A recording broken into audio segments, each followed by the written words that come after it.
here we are. I'll give people a couple minutes to straggle in.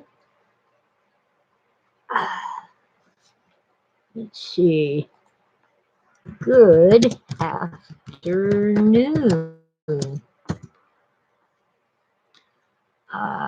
Yeah. Well, let's do this. Lighting a cigarette usually works. Something will happen to force you to put it out. Yes, I'm quitting, but I haven't quit entirely yet. Still working on the stop smoking thing. There we go.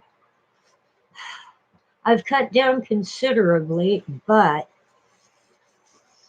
this vaping stuff is not the same. It's kind of like having a cigarette, but not really. It gives you nicotine, but that isn't the whole package. Anyway, I am definitely smoking a lot less. Listen to a hypnosis tape every day, which also helps. Mainly, I just want to have more money to pay the bills. But I've always enjoyed smoking. Since the first time I stole a pack of Mom's, uh, that's better, Pell Mell non-filters. It's spelled Pall Mall, but Mom always pronounced it Pell Mell. Um, I was 9 years old, and with my friend Alma Miller, we went out back and smoked a couple. And it only recently occurred to me that the neighbor was getting on the phone and telling Mom what we were doing. Mom couldn't see us back there, but the neighbor could. Anyway, I loved the cigarettes then. But, you know, I didn't really take up smoking seriously till I was 16, although I smoked here and there when I was 14. In between age 9 and age 14, it was just a very rare thing to pick up a cigarette. And hello, Oswald. These are the ancient, old-fashioned vaping pens. Ancient. I left the A off of ancient. Anyway, they've been kicking around in my desk drawer for years. And they work just like new. You recharge the battery through the either cell phone charger or the port on your computer, the USB port.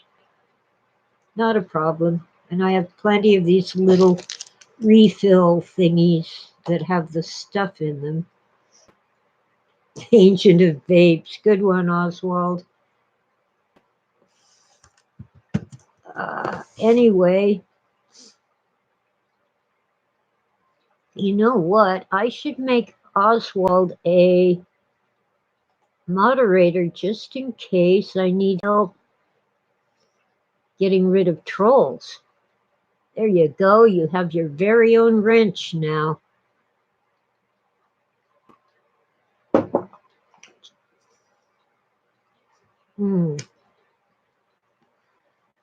So, um, I love cigarettes. I really do. But they're expensive and bad for me. It could be worse. I could weigh 300 pounds and have diabetes and gout and I don't know what all. As it is, I'm too skinny. I'm supposed to gain weight. And the stress of these 2 holidays in a row, Thanksgiving and Christmas. The snow was nice. It was only about 2 feet, but the electricity was turned off, and Edison Company gives various stories about why. At Thanksgiving, it was supposedly they shut it down to prevent fires. With 2 feet of snow on the ground and more falling, and the tree branches covered in snow and ice, what fire hazard? And they claimed it was windy. There wasn't even a breeze. Oh, New Year's, criminy. Well, there's a storm coming in tonight, so I can't count on having power. And the problem is when they shut down everything on the mountain, the cell phone towers go down too. So we have no communication. Most people who have landline phones are really connected through their cable TV service, and that goes down too. I don't have a landline because it's too expensive and I would never use it. My cell phone was able to send a text message, but it took about an hour to arrive for the person receiving it.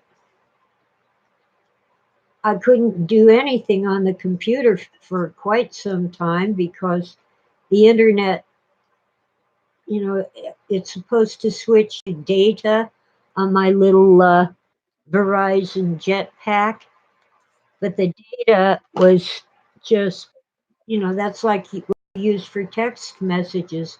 It wasn't even strong enough to make a voice call on my phone, and it would not even get my email on the computer. However, I was able to get email on the phone, and here and there I could actually post on Facebook or at least on the Messenger app, the Facebook Messenger. Uh, if they shut off the power again tonight, I'm going to scream. And you don't want to hear me scream. It isn't pretty. Oh, hi, Tim. Didn't notice that was you. Okay. So, I am still smoking, just not as much.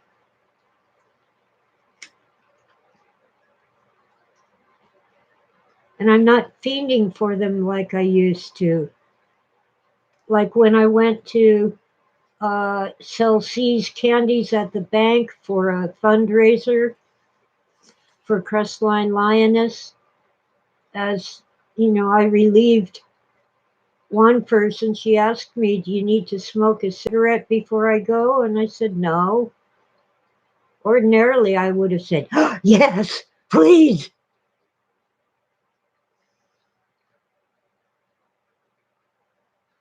Okay, Tim, I made a moderator. He better behave or I'll unmod him. Just kidding, I hope. So, anyway, I have been offered a free bookcase, but we have to wait until the roads are passable. Even though they're plowed, they're icy, and the county doesn't deem us worthy of cinders on our roads to make them less slippery. They get cinders for the rich people in Lake Erie. Although I remember one winter, of course, this would have been Caltrans,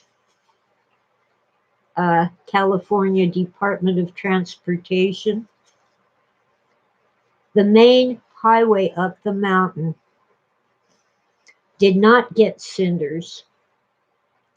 The snowplow scraped off the snow and left a couple inches of ice on it and no cinders. My four-wheel drive Jeep in four-wheel low could not go up that road. I had to, and I was not the only one. Those of us who were smart enough to have shovels with us were out chipping the ice on the road so we could get enough traction to get to the stoplight, turn left, and go home because some fool in a Humvee had spun out and blocked both lanes of the highway. It's one lane each way. He blocked them both.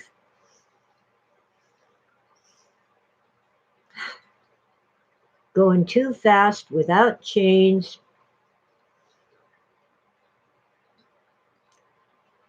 Uh, so there was no way to get down off the mountain, which had been my plan.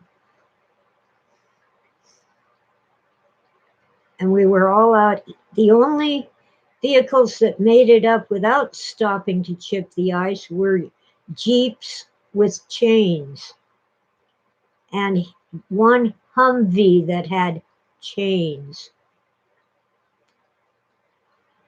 But going down, because we had to stop so suddenly for the idiot who spun out, several of us just ran our vehicles into the side of the cliff going up, not down.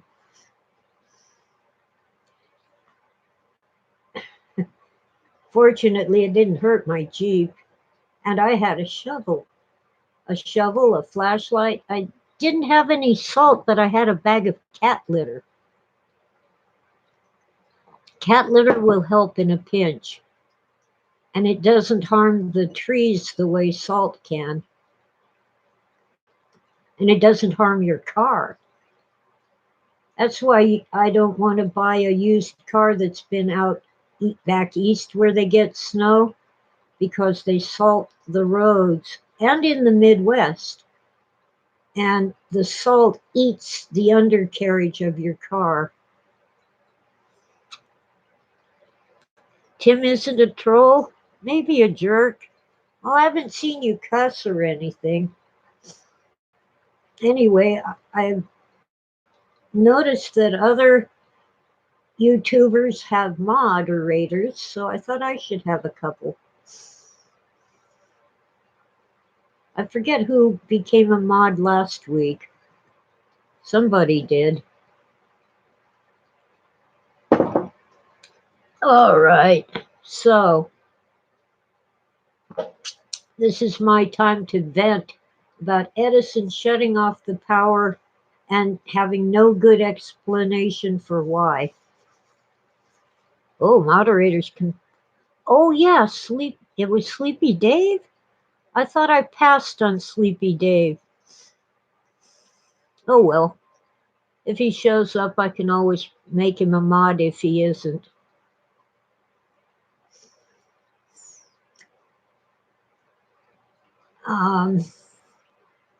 Well, you see, over Thanksgiving, Edison shut off the power on purpose, and they said it was because there were high winds and a danger of fire. Well, it wasn't windy at all, and there was snow coming down. Tree branches were falling, but they were covered in snow and they were not going to catch fire. They were coming down because the snow was wet and heavy, and the poor trees have been stressed by drought. I have some oak branches in my side yard, the branches that are the size of a small tree. I mean, a guy, 30, 40 feet long, the branches. The oak tree they came from looks like a 200-foot tall stick. It might be only 150 feet, but it still looks like a stick. I think it has one branch left. And I was wanting to get it removed anyway. It didn't look healthy. But other trees in my yard have dropped branches, but they just fell on the ground. No big deal. These branches were blocking my back door until a neighbor came over with some loppers and took out the small ends where they're basically twigs, and he even used a saw on some of the smaller parts of the branches. But what's left is oak branches the diameter of an average tree trunk, heavy and still 20 feet long. The only thing now is I can't get into the shed, but I don't want to right now anyway. There's still over a foot of snow on the ground, even though it's been melting. And it's dangerous to walk near the outside of the house because chunks of snow and ice are falling off the roof because it's sunny today. I love the sunshine. And people don't understand. You get a better tan. Well, I don't tan, but people who do get a better tan when there's snow on the ground because it reflects the sunlight coming up. Well, this one, the Christmas power outage, I was one of the lucky ones, only 20 hours without power. Some people had 3 or 4 days, and some people still don't have power. Edison kept giving different stories. We still don't know what really happened. We do know that a transformer blew out down in the city of San Bernardino, way down there at the bottom next to Starbucks. It should not have affected the mountains. Now, there was a transformer that blew out in Grass Valley, which is close to Lake Arrowhead. That does not explain why power was out from Cedar Pines Park to Lake Arrowhead with more than 12,000 homes and businesses in the dark. Doesn't explain it. Now, the Goodwin's Market has a generator. And what they've been doing in times like this, as they did over Thanksgiving, is they discount all their prices. Things are flying off the shelves because the delivery trucks couldn't get up. And instead of gouging us or even just charging the regular price, they discounted everything. It was awesome.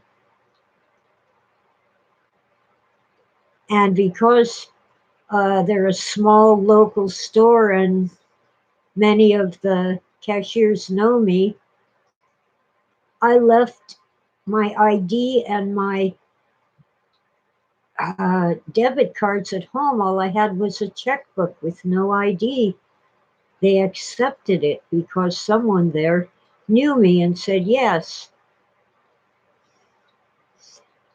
Oh, such a relief. And at one of the small stores, little convenience store, they let me just promise to pay.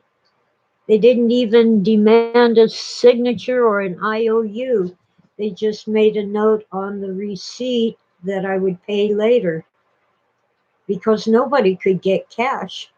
The ATMs worked for a while because the bank has a generator, but they ran out of cash. And of course, the Brinks truck couldn't bring up more cash because the roads were not plowed because they were full of tree branches. It was like musical chairs. You got to plow a little snow so somebody can take out the branches, and then you got to take out the branches so somebody can plow a little more. It was really awesome the job that the Edison workers did, the workmen and the guys with the snow plows. They even, last time around, did not bury the little hole in the berm that I made so I could well, that a friend made for me so that I could walk out into the street. The berm tends to be almost as tall as I am, 4 feet, 5 feet. I think I'm 5'2". I used to be 5'4", but I keep losing height. Ugh, if I stretch and stand up real straight and get my shoulders back, I'm a little taller than if I just sit comfortably. I know they keep telling me good posture and all that crap. Doesn't work for me.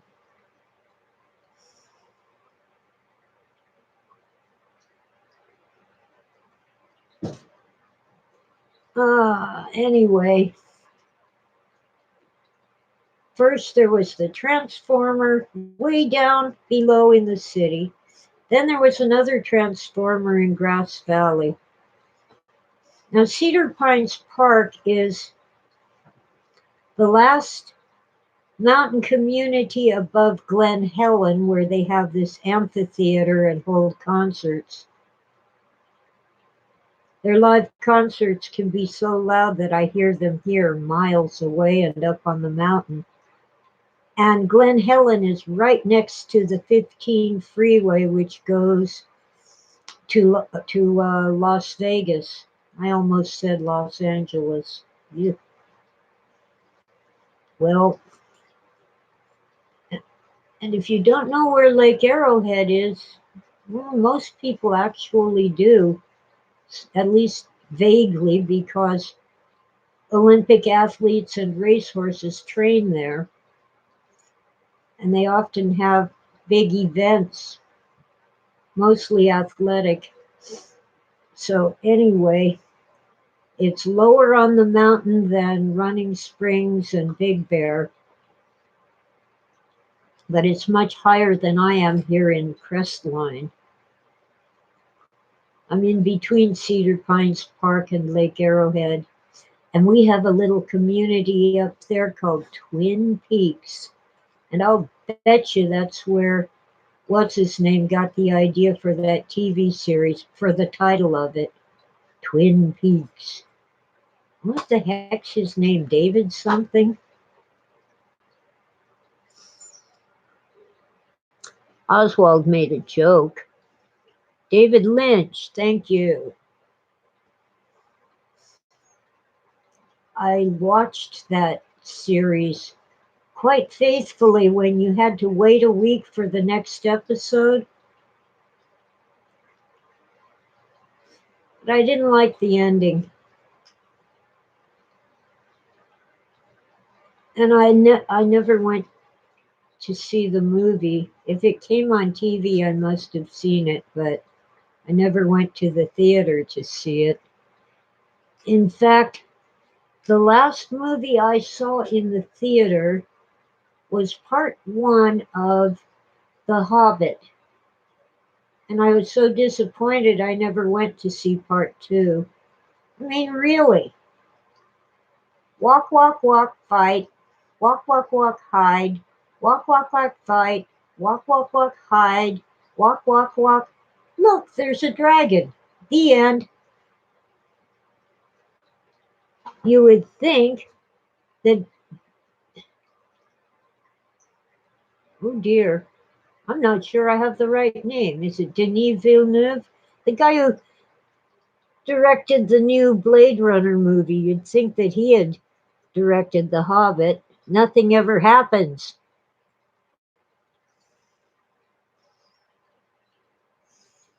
Now, David Lynch is overrated. He passes off writer's block as being really mysterious. Well, hello, Strontium. Yeah, Denis Villeneuve. It's spelled kind of like Dennis with one N, but the French, and he's a French Canadian, they pronounce it Denis.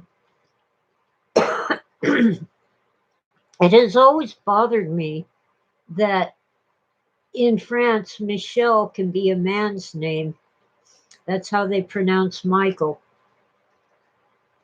If it's a woman, it has an E on the end, but you can't tell that when you're talking.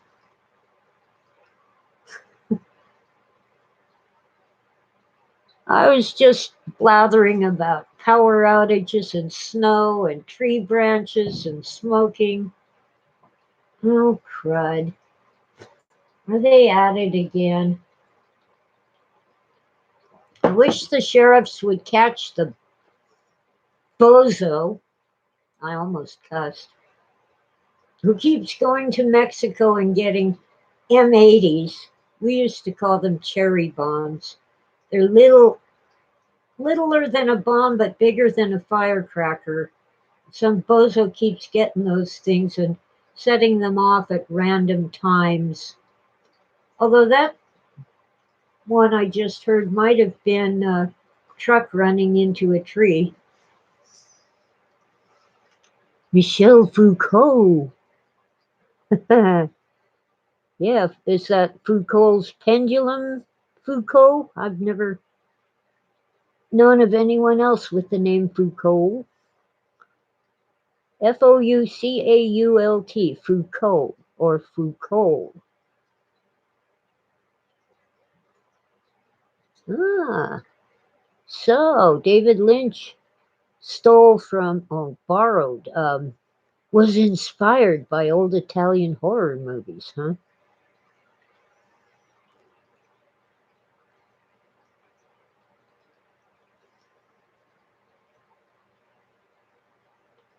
Well, anyway, I'm not. I'm thinking Foucault's pendulum, but I can't quite come up with the details right now. I used to know everything about it and him. French postmodern philosopher. Oh, the modern right wingers hate, well, yeah.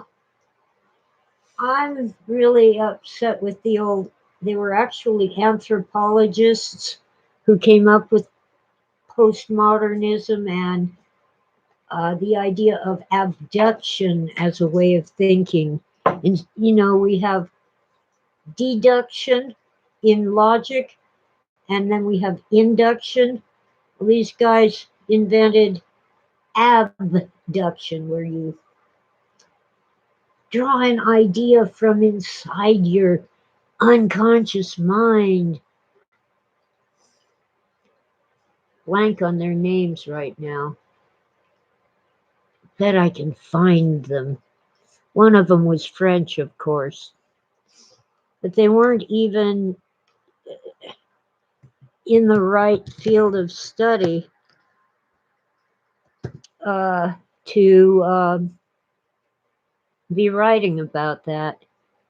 Okay. Uh, da, da. I think one was named Williams. Let me see. Okay. Load. I don't want to see the. See, abduction really means Baudrillard? Yeah, okay. Abduction really means kidnapping. So you're kidnapping ideas. Well, that isn't one I've heard of. Well, let's try philosophy, which is its proper field. Induction and abduction. Da.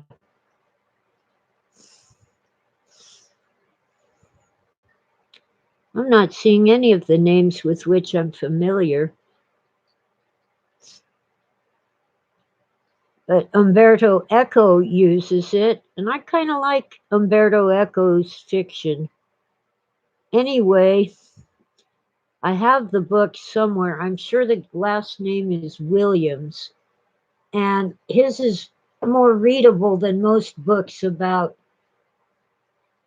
this crazy anthropological philosophy.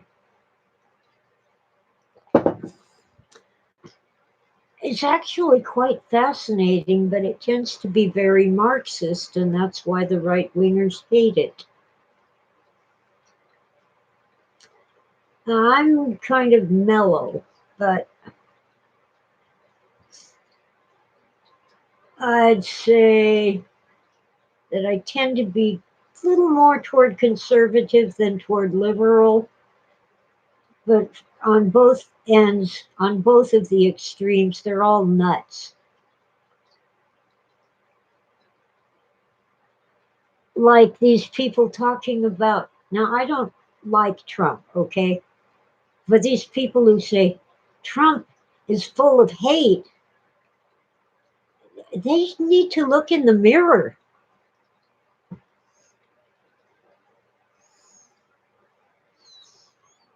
Yes, strontium, it isn't that I'm brilliant, it's that my mind wanders.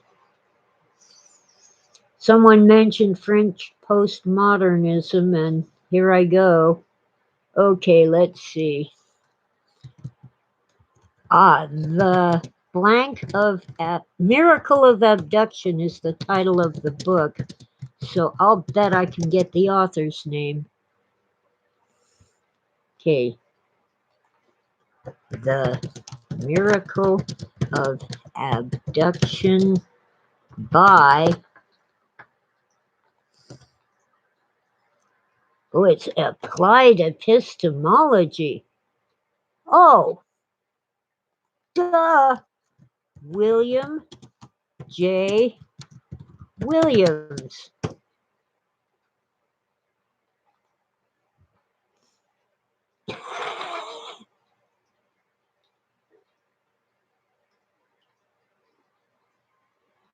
His book is actually readable. Most books about this philosophy are just horrifying.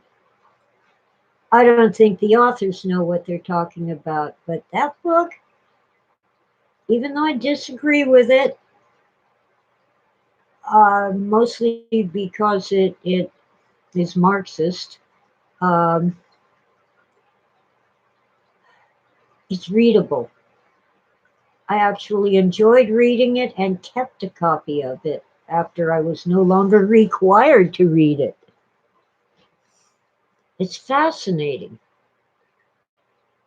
I can disagree with it and still enjoy learning about it.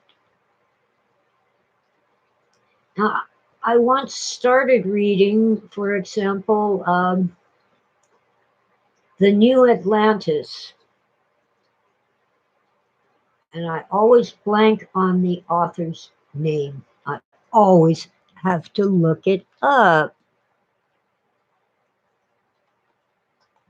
It's on the tip of my brain. One of Philip K. Dick's favorite philosophers.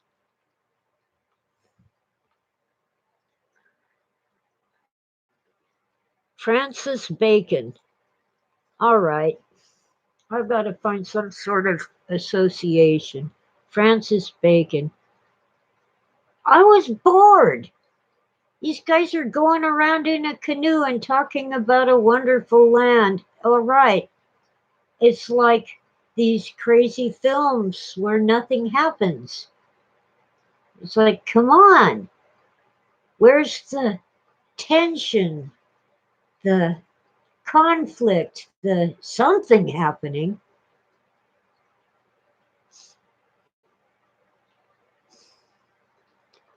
Ah, nice. Got some great people in chat.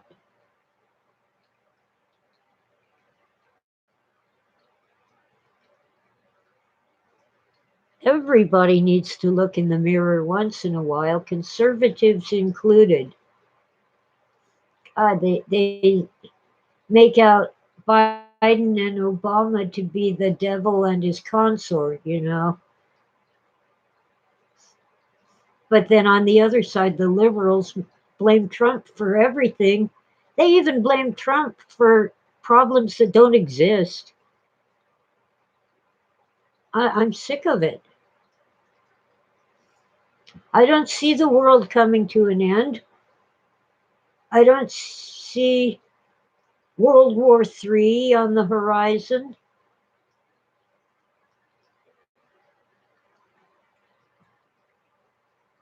And frankly, as Trump has learned, the president doesn't have all that much power.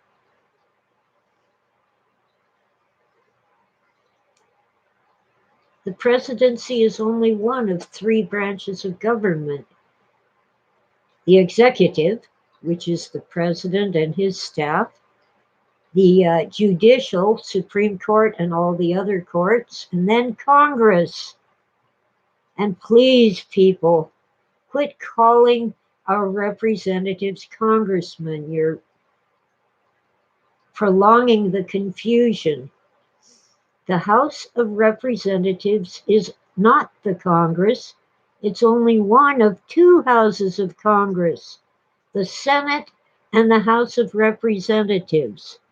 So these idiot talking heads in the media who laugh and giggle and think a senator is stupid when he says he has to get back to Congress, they're the idiots. The Senate is part of the Congress.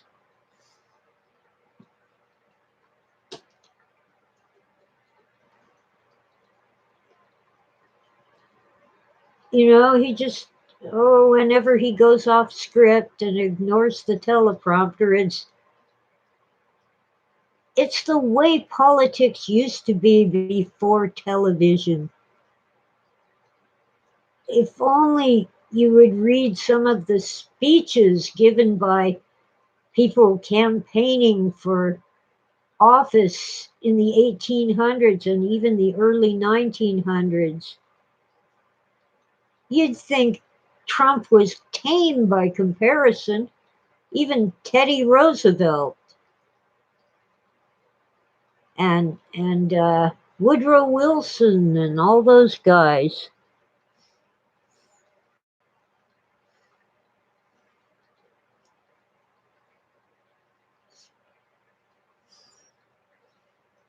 Okay, I'm trying to.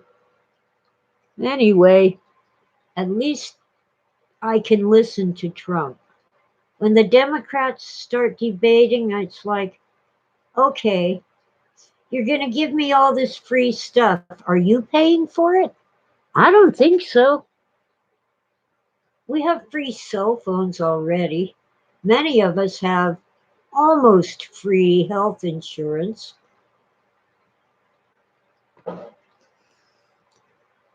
The dirty secret about Medicaid is if you want the drug or other treatment that actually works for what ails you, you have to pay for it because it isn't covered.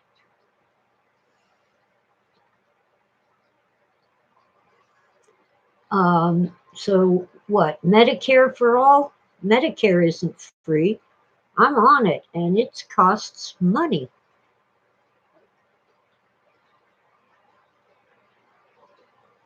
I also have Medicaid to cover the deductible, but it doesn't really cover much. For what I really need, like physical therapy, there's a copay, and Medicaid doesn't cover it.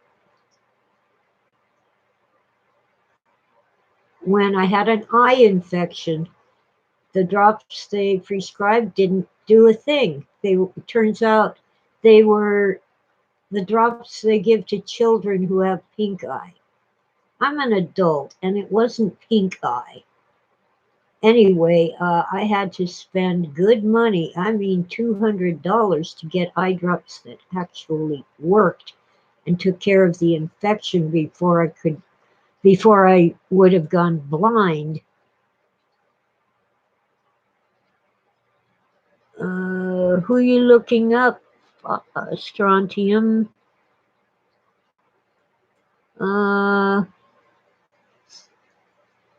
Oh, Rene Girard, the Catholic thinker who came up with mimesis and scapegoat mechanism. I'll bet Phil knew about him. He mostly read books about the philosophers. So, like, he didn't actually read the writings of Augustine or Aquinas. He had these books, a series of books by, I'm blank again, and I knew their name a second ago.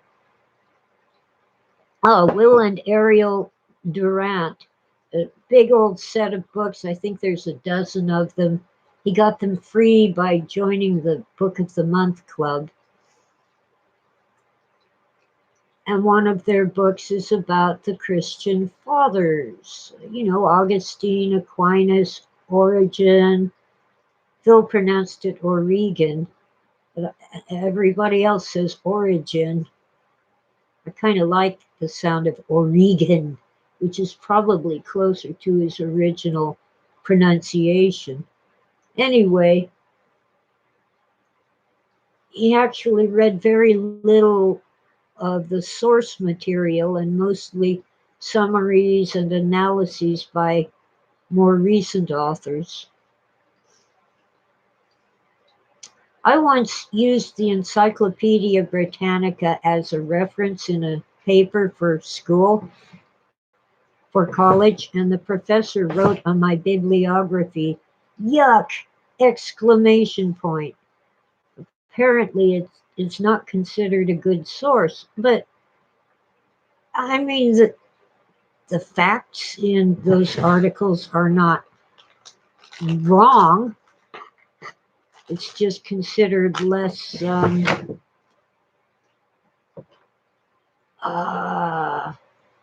well, a lesser type of source than the actual peer reviewed research papers. But frankly, I can't afford to get access to peer reviewed research papers.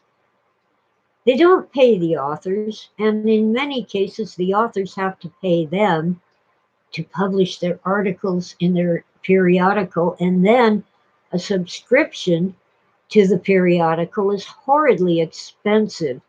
So if you happen to work for a university that has the resources and you're a professor there, you can get access to these periodicals. And in some cases, your students can access them at the university library, but they're too expensive for most people. So we depend on things like Scientific American rather than the Journal of Nature. And what's really makes me angry about Nature is for each subdivision of the natural sciences, they have a separate periodical. They have one for kidney disease, they have one for this kind of cancer, and one for that kind of cancer. They have one for liver disease. They have one for pregnancy and one for this, that, and the other.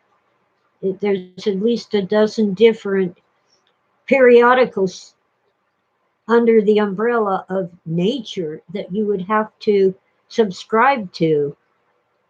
You get a sort of general overview in Nature magazine with peer reviewed articles by real scientists.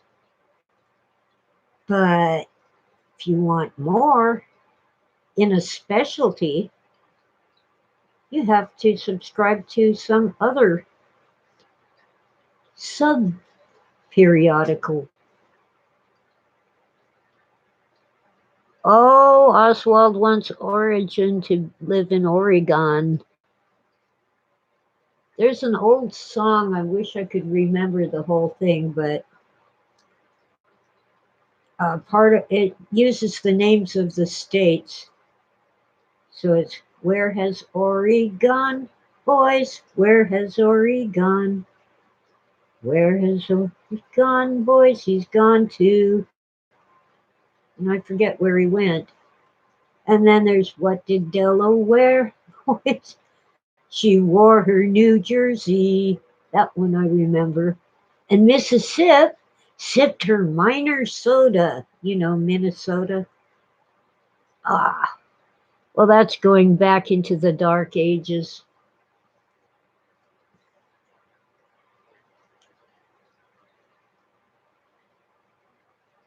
Ah, gotta get some orgone therapy, huh? Well, Phil was fascinated by the orgone theory, and he looked into maybe getting an orgone box, but apparently it's illegal to make them, illegal to sell them, illegal to have them because it's a fraud and a scam and it isn't real. In other words, the medical corporate establishment can't make a fortune from it. I'm going to leave that there, Oswald, but yeah, watch it.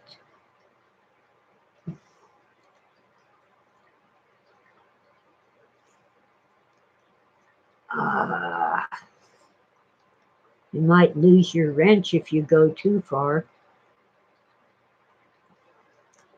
You know, I could do a lot more with YouTube if I had 1,000 subscribers. I think I have about 10 now.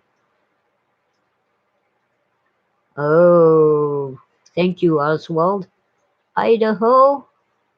Yeah, well, think of a farm plot where you're hoeing the dirt. And I don't know, I don't remember the whole stinking song. Maybe Ori's gone to California.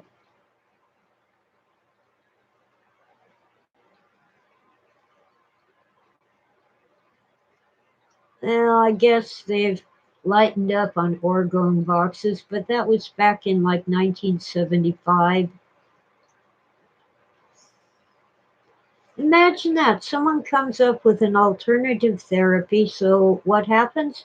He's thrown in prison, his books are burned, and his all his laboratory is destroyed, all his equipment. I have 160? Wow. Hi, IB Collectibles. What do you collect? Well, if I had 1,000, for example, I could take my little tablet and do a live YouTube anywhere in the world, even when my computer couldn't get a decent signal, like when the power was out. Reich died in prison. Wilhelm Reich. Well, at least they didn't put Tesla in prison, they put him in a hotel. Old beach cruiser bicycles, I want one. They're really cool and easy to ride.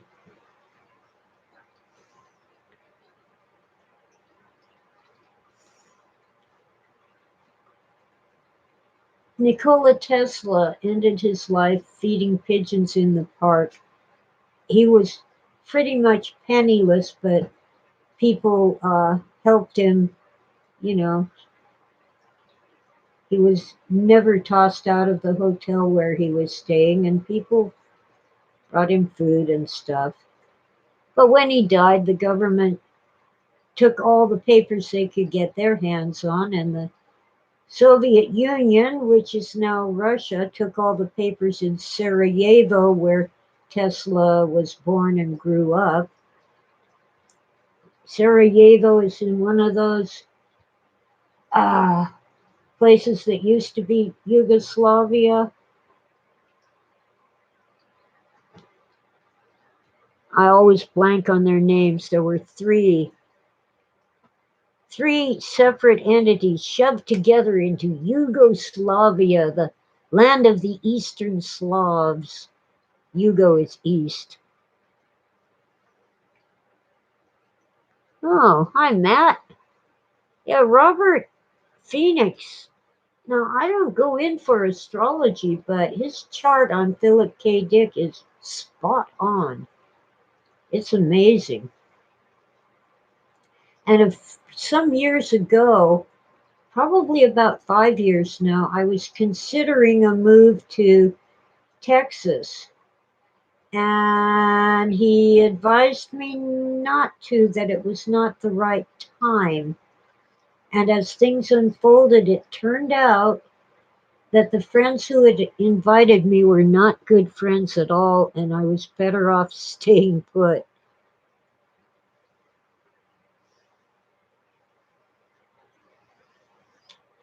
Robert Phoenix is not one of your woo woo channeling aliens people. He's really made a science of astrology.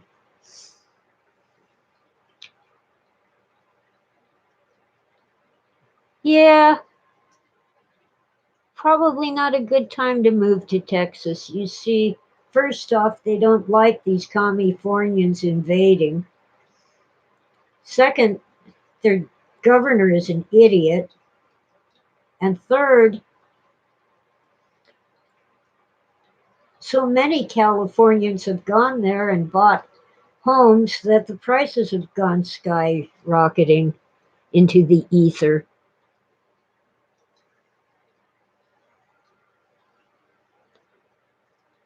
Yeah, I think. All right, I gotta look up Sarajevo.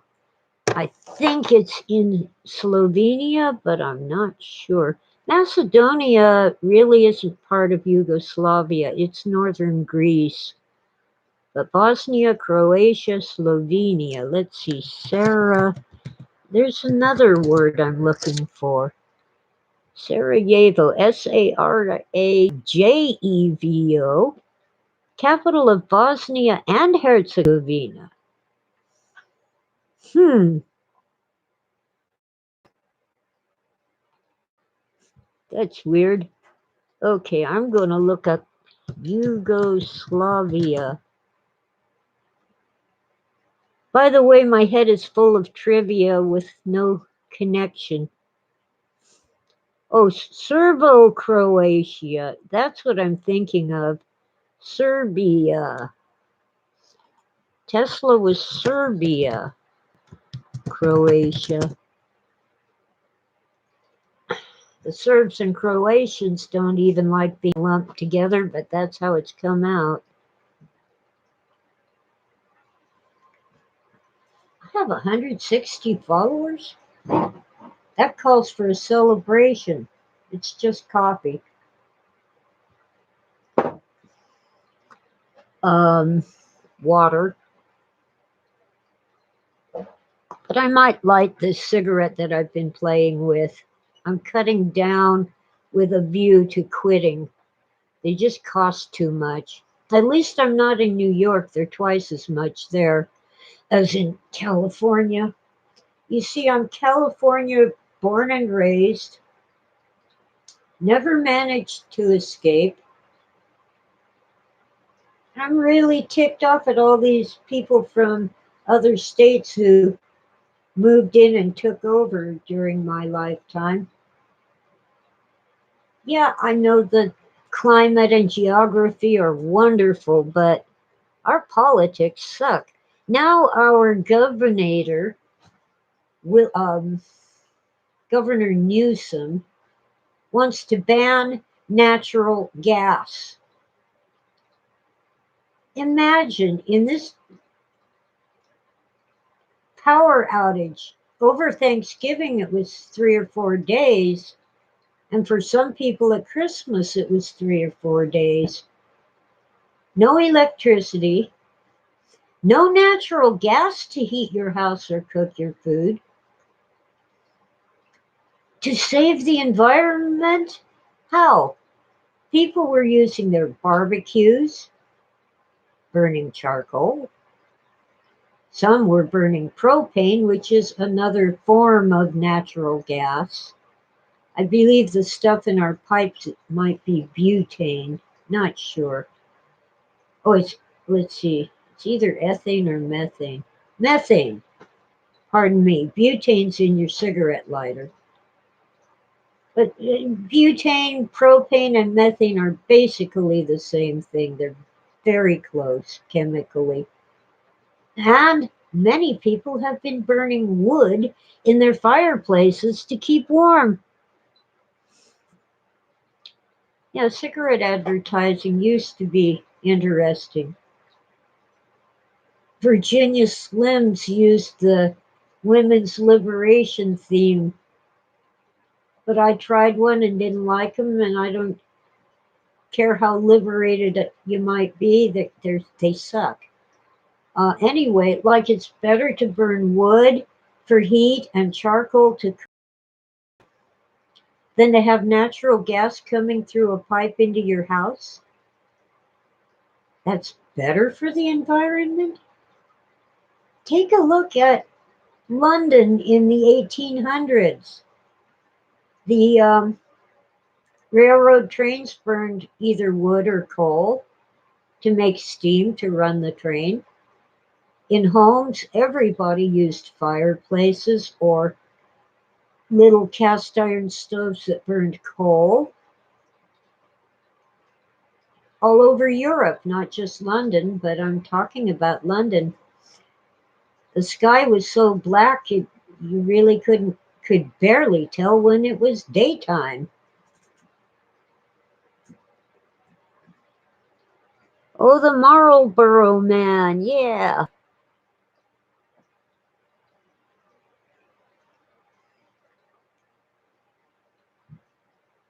Sorry you lost power, Sleepy Dave. I need to mail a check for my electricity, but the post office hasn't even been open because they didn't have electricity. And with the roads the way they are, they couldn't have taken it down the hill to be delivered. Anyway, I hope the Edison company understands. I might have to call them up. Salem's. I used to get Salem's once in a while. They help when you're congested, especially if your nose is stuffy. I kind of like them, but their filters have icky stuff in them. They are not just cotton like a Camel filter or an American Spirit. What I really want is those English cigarettes, Dunhills. They buy the best Virginia tobacco, take it over there, turn it into cigarettes, and then import it back or export it from there, import it here at an ungodly price. I think they're like $25 for a pack.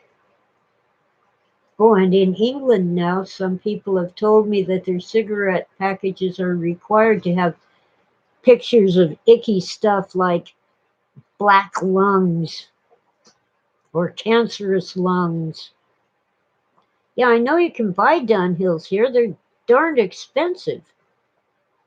Newports? Yuck, yuck, yuck. There are cheap brands of cigarettes, but man, they really are bad for your lungs. And I don't inhale these, I puff on them. I'm sure I'm breathing in the side smoke, but I'm not going the way people do with um, marijuana, which is even worse for your lungs. And I don't like being loopy, so I don't smoke pot. I'm loopy enough without a drug. So, anyway, Nikola Tesla is the reason why I don't believe the the late, what's his name, the guy who claimed to be on the ship in the docks at Philadelphia when they made the ship invisible.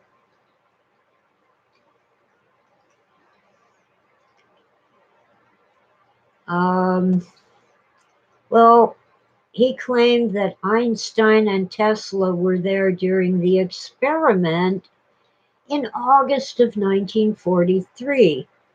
Well, somebody must have told him, hey, Tesla died in January of 1943. He couldn't have been there in August.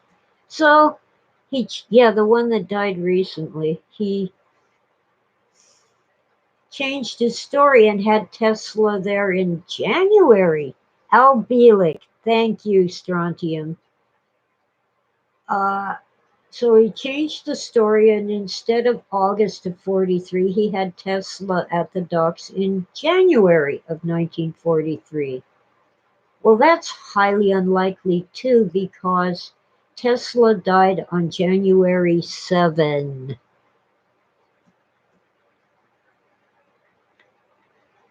Oh, yes, Sleepy Dave, that people keep asking me about the Philip K. Dick android. The android part is really just the head. The original head was lost, air quotes, by an airline. It was in their luggage, and when the plane landed, they never got it. But they've made a new one. I haven't heard it talk yet, but the old one didn't sound anything like Phil. Um, I posted an article on Facebook. Shared the link about the Philip K. Dick android talking to the Sophia android, made by the same creator. Weird. Tobacco. Really, though, I am working toward quitting, mainly for financial reasons. I kind of like to have a house to live in, and I'm barely hanging on to it. But when I add up the mortgage, the taxes, and the insurance, I'm still living in a house for $600 a month. You cannot rent a room for $600 a month, not here. And I have a tiny little cottage or cabin. It's not really a house, but it has a bedroom, bathroom, kitchen, and living room. It's about 20 feet by 20 feet total. And I have a huge yard with beautiful rose bushes and plenty of parking. So I'm a good neighbor because I let people park here. Some houses have very little parking, some have no parking.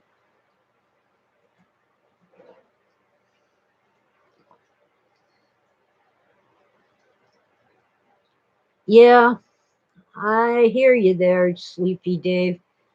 I When my son was young, I worked and I earned enough to pay the sitter so I could go to work.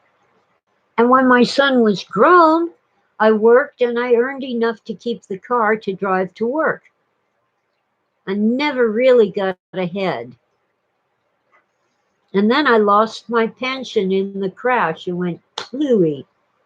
So I'm on Social Security and getting the minimum.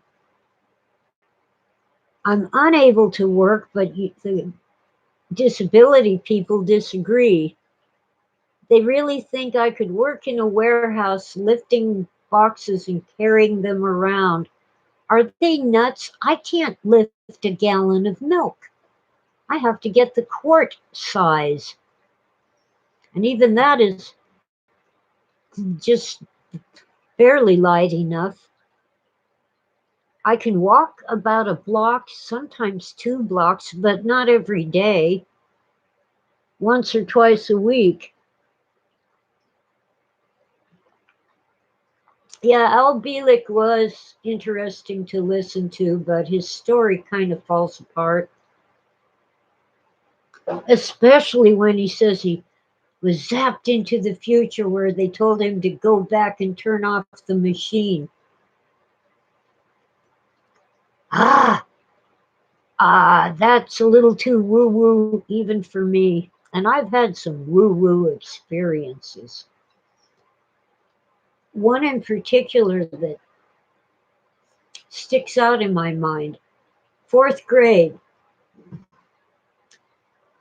Mrs. Novak, the teacher, is lecturing about something, and I'm listening intently because I'm tired of her calling on me to answer a question that I didn't hear because my mind was wandering. So I'm listening, and suddenly I can't remember anything she said because, kind of like a transparency, I'm seeing a sort of office with people standing around and talking to me about something, kind of laid over the real image of Mrs. Novak.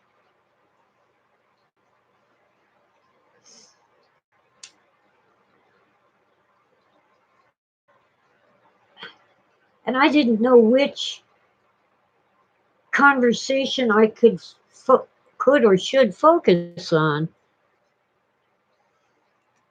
I'm pretty darn sure that somebody had messed with my mind when I was very young.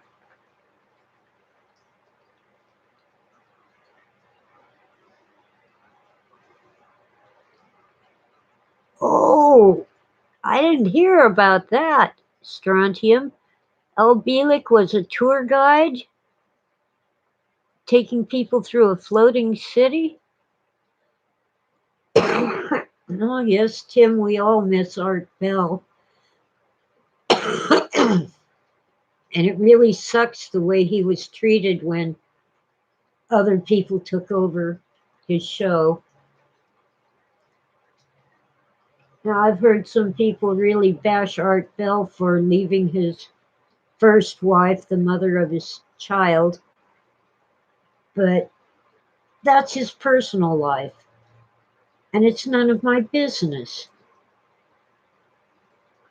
I loved his show. Well, hello, Philip. You're finally here. We're over an hour into this. I'm going to light this cigarette. It keeps going out, which is probably good.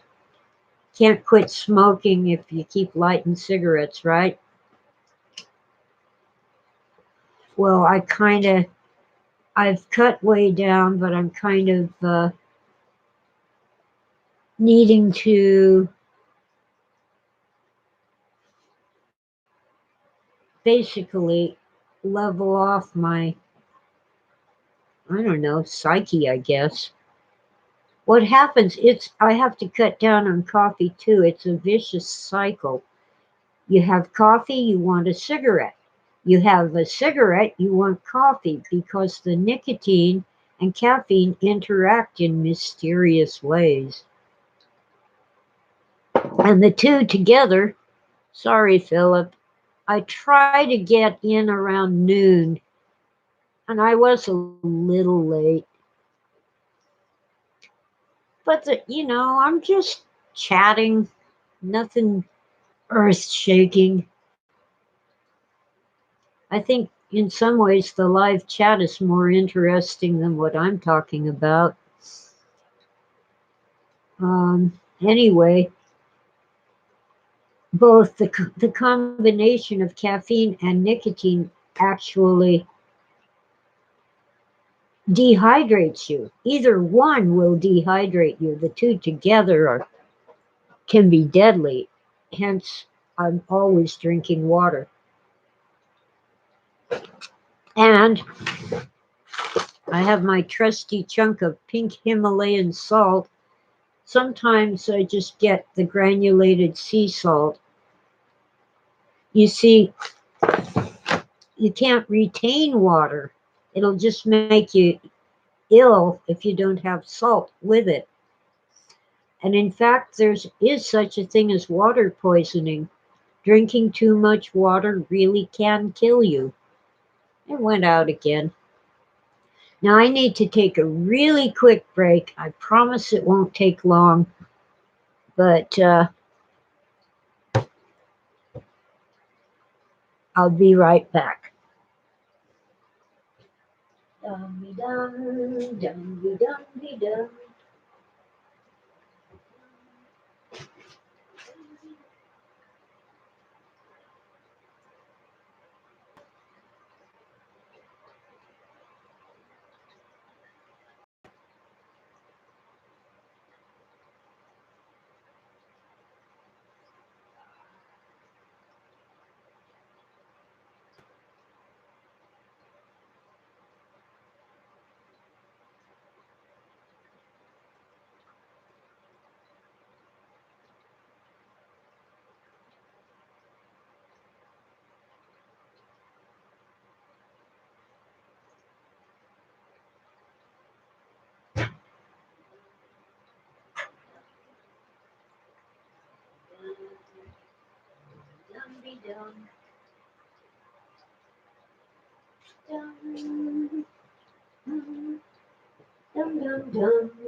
Okay, I think I'm back.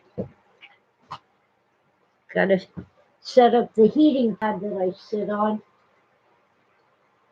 There, here we go. The house is fairly warm, but my floor is always cold, which is good in August, but not in December. Apple juice. Yeah, apple juice also helps with dehydration. I often drink apple juice because it's better for me than coffee. The fluoride debate. I remember the early 1960s when my parents were talking about how fluoride was a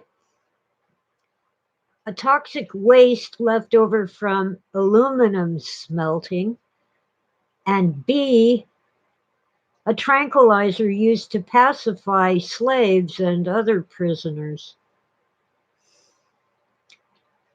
The Nazis used fluoride to keep the inmates of the prison camps calm. And I believe the Soviets used it on their prisoners. Fortunately, our community doesn't add fluoride to the water. In fact, the natural fluoride from the underground minerals is listed as a contaminant, and it's a very tiny amount, nothing like what they would add.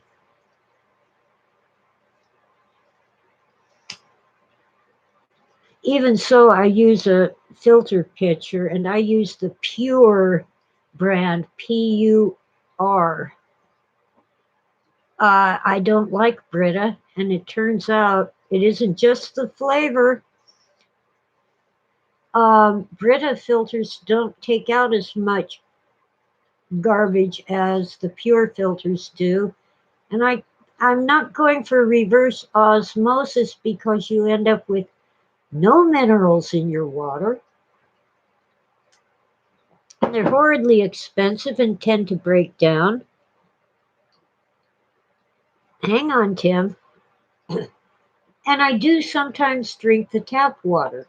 I make coffee with it and I mix juice with it, either frozen or powdered drinks with just the tap water. I use the Pure filter primarily for flavor because our water up here is darn good. Chemtrails, yeah, I've seen them being made. And no one can convince me that a contrail stays up in the sky for 2 hours. I've seen, like, there'll be two or three Air Force jets, and I know they're Air Force because they're painted flat black, the way the Air Force paints everything. Uh, just crisscrossing the sky with these contrails. And then when they finally have all their tic-tac-toes across the sky, a beautiful sunny day turns into a cloudy day with rain. Contrails don't do that unless you're doing it on purpose to either seed the clouds or create clouds where there weren't any. Uh, hmm. You think Dutch Calvinists like fluoride? Huh.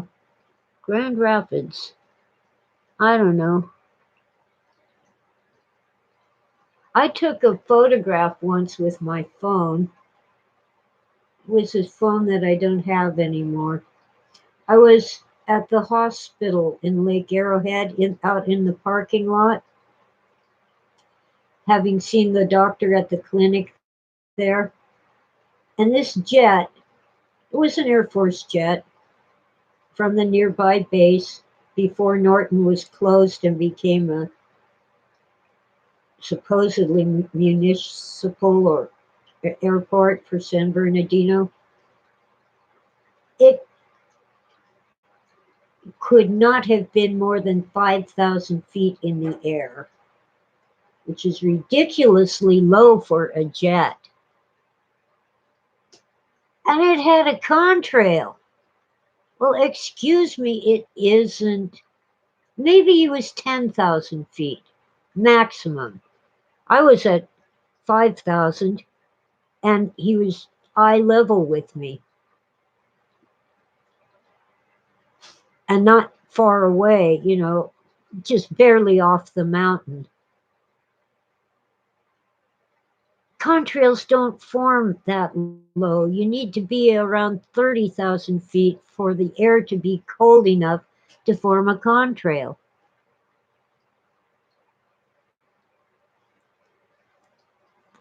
The shadow over Ipswich.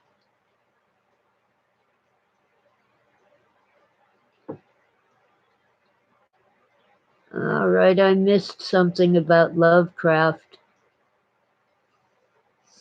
Hmm. Oh, Oswald, we don't have capitalism, we have corporatism. The corporations are just these companies with royal charters. The powers that be have given them the right to own everything, drive out all competition, especially from small entrepreneurs, and sell us crap at inflated prices. In a way, I'm kind of glad that so many pharmaceuticals are too expensive and people can't afford them because they probably do more harm than good.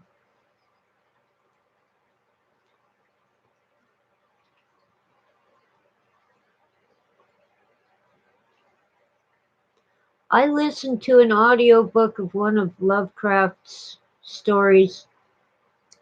I don't remember the title, but the guy was in a cave, exploring a cave or an underground temple, something like that. His language is beautiful, but it drags. The story drags. But I was immersed in it anyway because it's so vivid.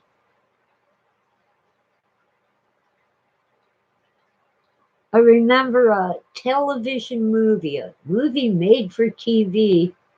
I don't remember the title or the actors or the director, but it was on TV and it was based on a Lovecraft story. But this husband and wife were in, I think, New England, near the ocean. And the Cthulhu came out of the sea to mate with the woman. That was scary.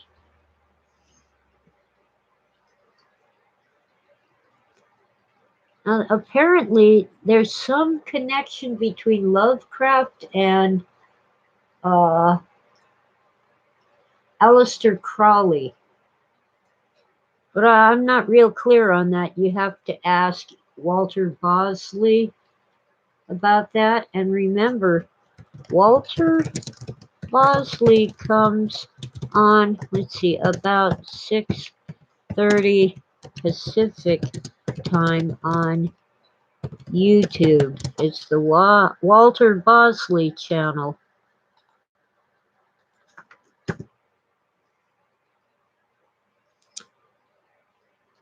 He's often late, but not always. Water's empty.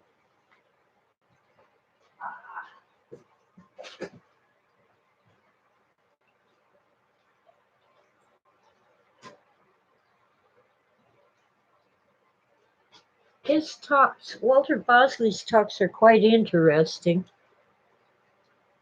Sometimes he talks about the fiction that he writes, and sometimes he talks about his nonfiction, and sometimes he talks about stuff or his research. It's there's a kitten in here. Oh, Crichton.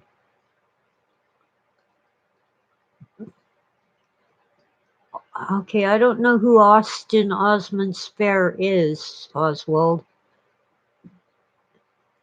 Tim, yeah, must be a John Carpenter movie. I don't remember enough. That was a crazy time. It was in the middle of the exegesis. Phil was having his visions and driving me nuts.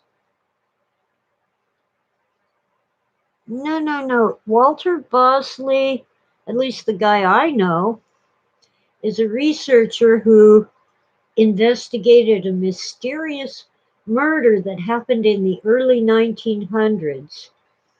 I don't remember the exact year, but around 1912, I think, in the Inland Empire, in San Bernardino, in fact. And the victim is buried in a pauper's grave near St. Bernardine Hospital, with a name attached, a name on her marker. Yes, the Empire of the Wheel, Philip. The name on her marker probably is not her own name. And the first of 3 Empire of the Wheel books by Walter Bosley explores that murder and her possible identity.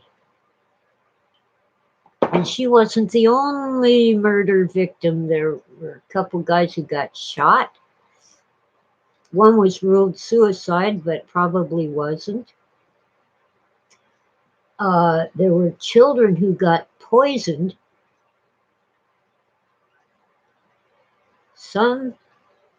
For some reason, they took candy from a stranger and it was poisoned.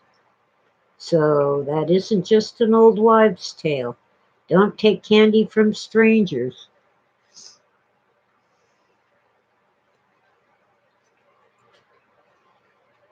Now, the second Empire of the Wheel and the third, I think the second one is about Butch Cassidy and the Sundance Kid. The third Empire of the Wheel book is called The Nameless Ones. Yes, I read the second book, but I've read so much since then, it's all getting mishmashed in my mind. The Nameless Ones is exploring the possible identity of whoever's behind the scenes or in a breakaway civilization. It doesn't mean that they have their own little island with their own Air Force, Navy, and so forth. It just means they don't participate in the above board visible way that things are done in government and ordinary life. There's Now, for some reason, I lost track of where I put the book titled Esoteric Napoleon, also by Walter Bosley. And he's writing a second one, so I better hurry up and find it and finish reading it. But we do know that Napoleon went to Egypt. He spent some time inside the Great Pyramid. His men found the Rosetta Stone that led to deciphering Egyptian hieroglyphics. But there's more to it than that. And there's a possibility that Napoleon switched places with his brother so that his brother went into exile and Napoleon, for some reason, came to America. So get that book and read it. The Esoteric Napoleon by Walter Bosley.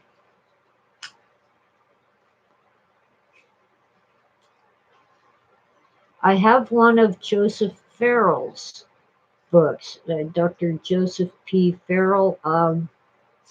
I forget the title. It's always a huge long title, but it has to do with Nazis and banking. I mostly watch the YouTubes of Dr. Farrell because I can't afford to keep buying books. I'm expecting a friend to um, buy me a copy of Dr. Mary's Monkey.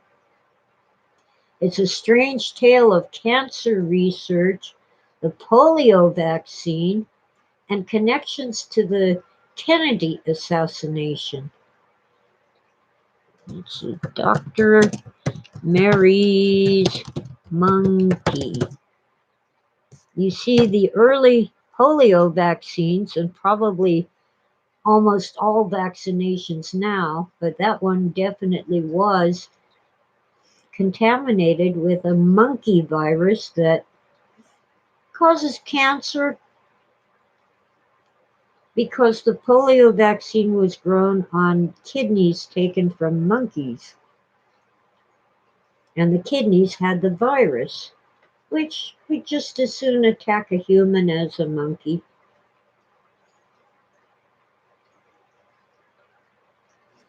Now, I remember the polio shot that I got on my arm. And then few years later, I got the smallpox shot.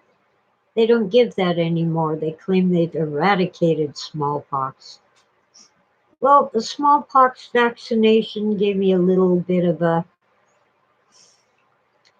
ouchie, a visible reaction, but I didn't have a scar from it. I had a scar from the polio vaccination.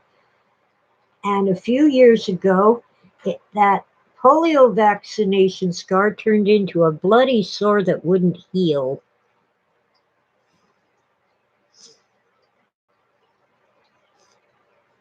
Well, I had already figured out that it was more infection than cancer, so I just kept putting iodine on it. I got the liquid iodine that is not mixed with alcohol, so it doesn't sting. And every day, sometimes 3 times a day, I'd put iodine on it. And it healed. But I have a little scar there, but I always had a scar there.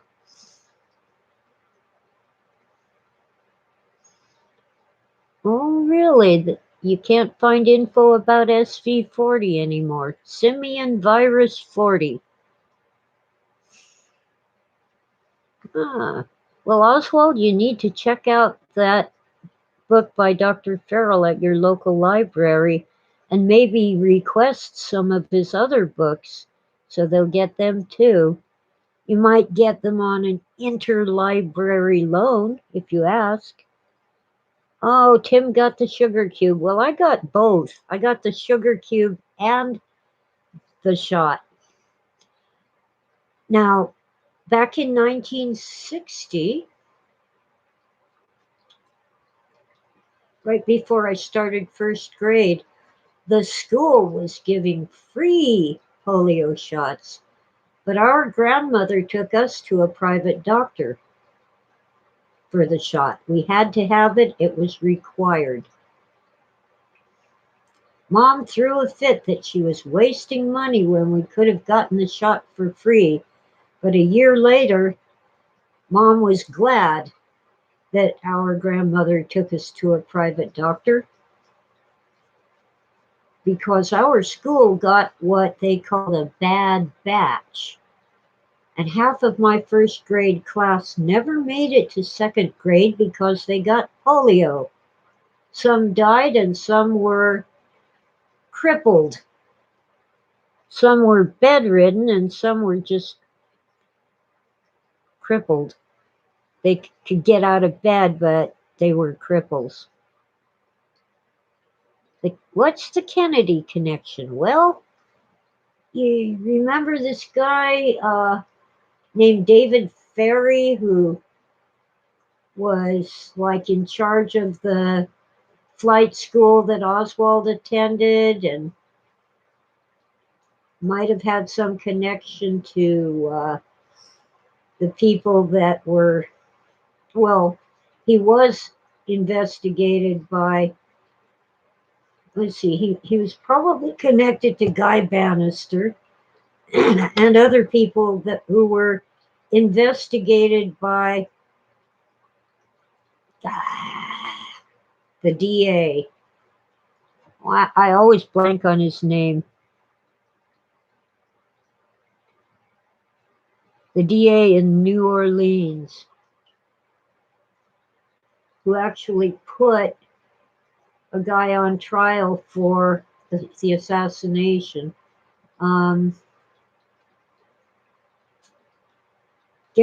Jim Garrison. Well, David Ferry in his apartment had all these rats and laboratory equipment, and he was investigating cancer.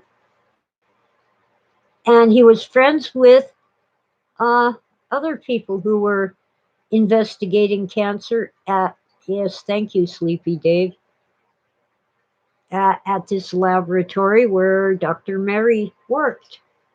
Dr. Mary ended up dead under quite mysterious circumstances.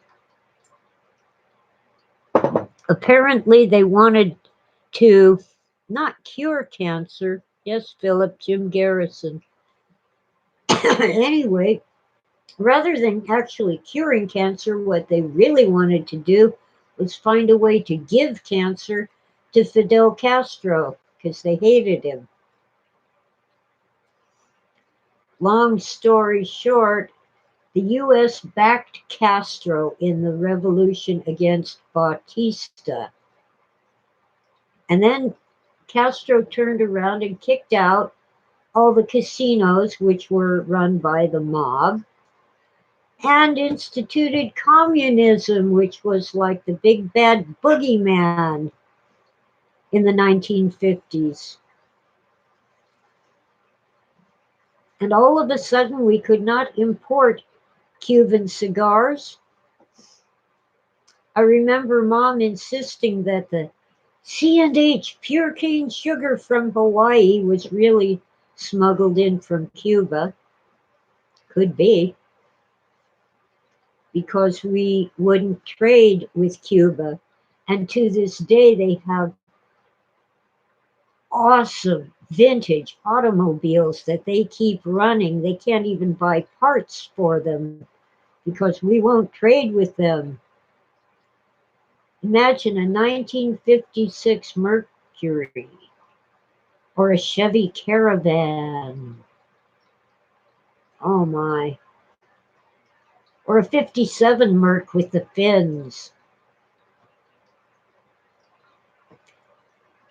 They have them. Jean Dao, I don't know how to pronounce AOUT. Doesn't have to make sense, it's French. He has a trilogy that Philip is looking forward to reading. Ooh, sounds interesting. Oh, White Lie follows Otto Rahn.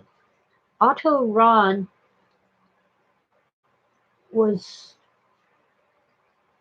I guess, an author and researcher who ended up working for the Nazis because Ron had an idea that the Holy Grail might be buried near Rennes-le-Château in the Languedoc of southern France.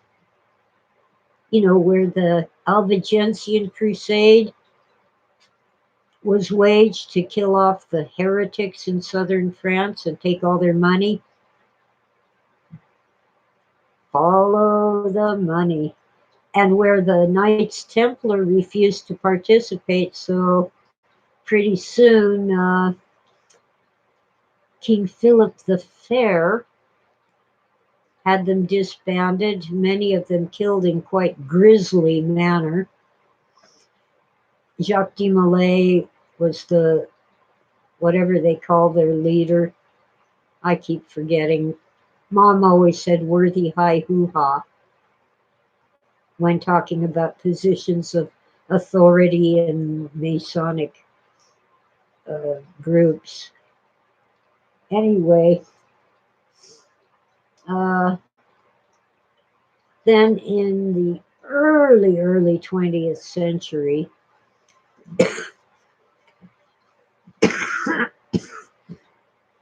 you see, that's another reason I have to quit smoking. Anyway, chronic bronchitis. This parish priest, Father what's his name,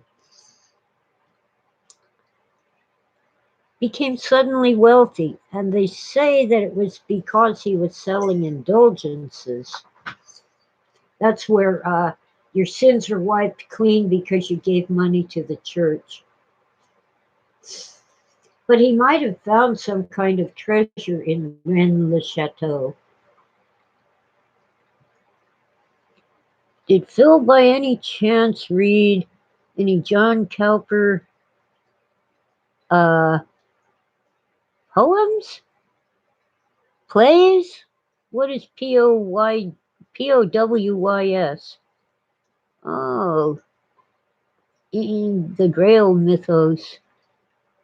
Yeah, Ron was a mystery himself. But the Nazis really did search southern France for artifacts and treasures. They actually diverted their army to southern France when it would have been a better military advantage to go elsewhere. But they were looking for something. Oh, that's his last name, P-O-W-Y-S. Okay. Oh, Ron was suicided, eh? Oh, a gay Jewish man. Yeah, the Nazis wouldn't like either of those. Ah, related to Himmler. Huh. Well, I've looked into some of that.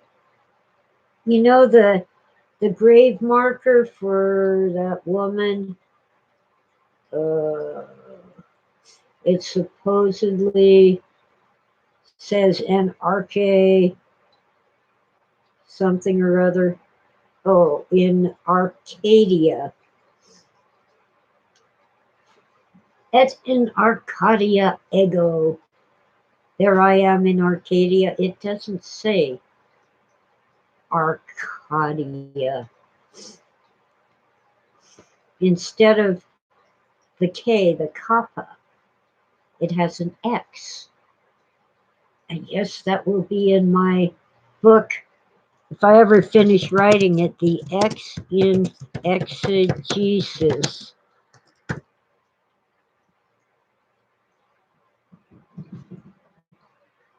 It doesn't say Arcadia. It says Arch. The X is a CH. The Greeks pronounce it like a KH. We call it chi or chi. Um, Probably is a total out and out forgery. The stone itself has no longer has the inscription. It's been destroyed. All we have are drawings, and I believe there's some photos of it. But that doesn't say Arcadia. It probably says, in the beginning, I am with God, which it refers, of course, to Jesus, if it says anything at all.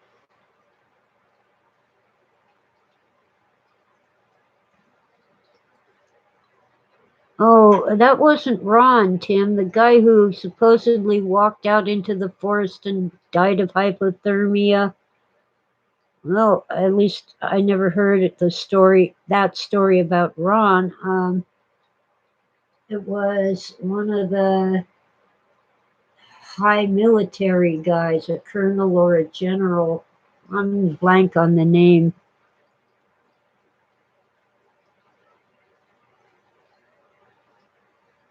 Oh, okay.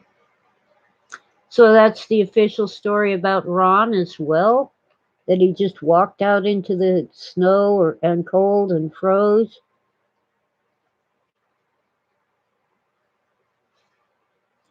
Yeah, they probably told that story about many people. I wonder how many of the top Nazi officials actually did die. There's good evidence that, what's his name? The money guy made it to Argentina. My brain just isn't there. Uh, Bormann, Hermann Bormann.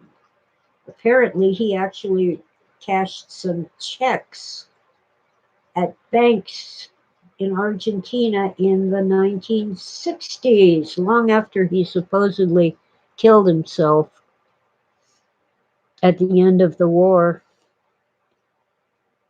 Well, Tim, it isn't your bad, it's my bad.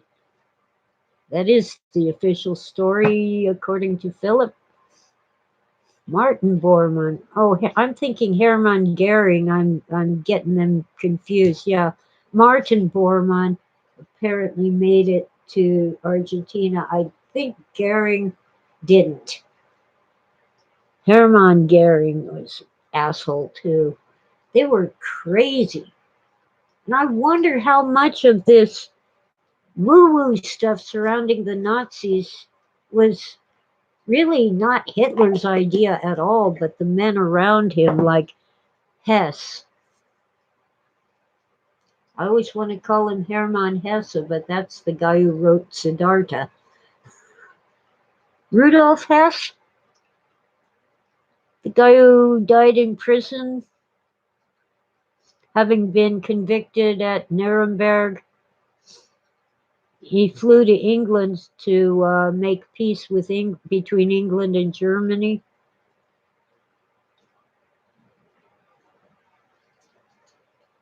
Well, Maximiliano, I don't think anyone knew for sure about Bormann. Many people still don't believe he lived, that he didn't kill himself.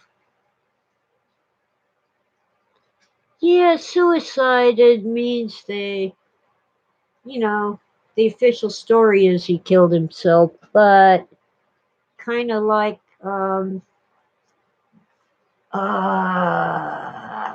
that guy who recently killed himself in prison because he was con was he convicted, or no, he was still on trial for having sex with little girls.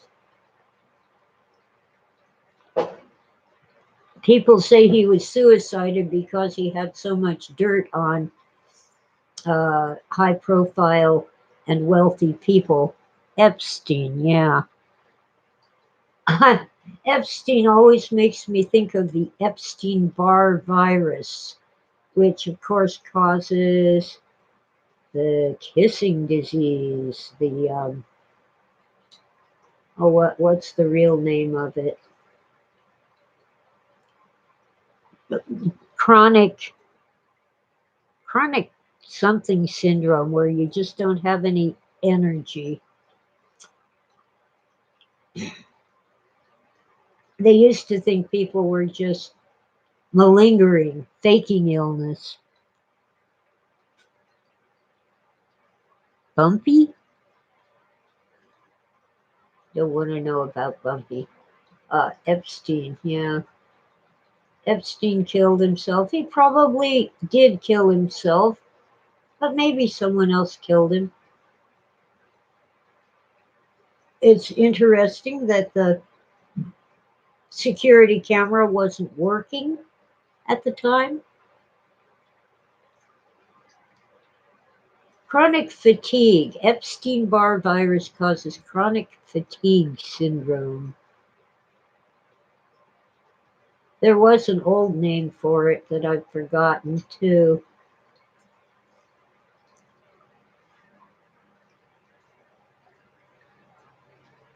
Oh, the fifth Beatle, their manager.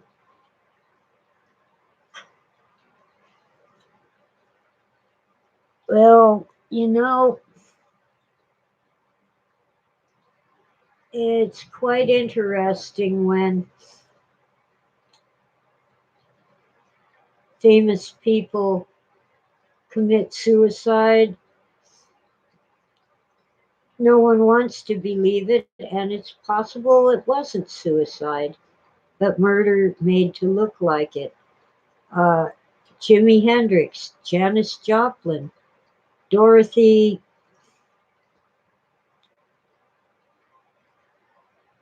it's not L'Amour. She was an actress in Hope and Crosby movies. No, Dorothy Kilgallen, a prominent, one of the first really prominent women journalists and really sharp and on the game. Supposedly, accidentally or on purpose mixed sleeping pills with alcohol and died in her sleep in bed. Problem was, she was found in a guest room, not her own bed, and she had a book open on her lap, but her reading glasses were nowhere to be found. And she had just announced that she knew who killed Kennedy and she was about to reveal it. Bumpy is how Queen Elizabeth referred to Prince Andrew. Oh, bumpy. That is not flattering. Probably refers to a bump on a log, which means a person who is kind of slow witted and useless. At least in America, that's what it means. Andrew is an idiot. He never should have done an interview at all, and what he said in that interview is just ridiculous. I don't know. I do know that many people are really glad that Epstein's gone, and they hope his videos and such never see the light of day.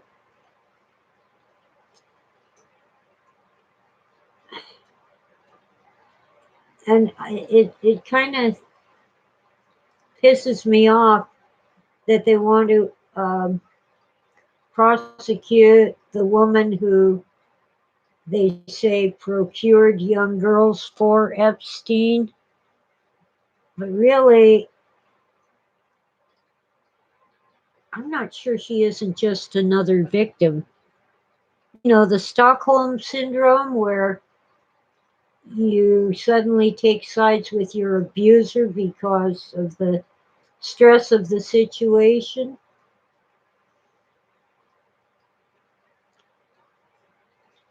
Well, these English nobility, for the most part, are really entitled. They aren't necessarily wealthy. That's the thing. Quite often, they've had to sell their estates. They might even work for a living. because they're not wealthy, but they're still entitled. Theirs doesn't stink.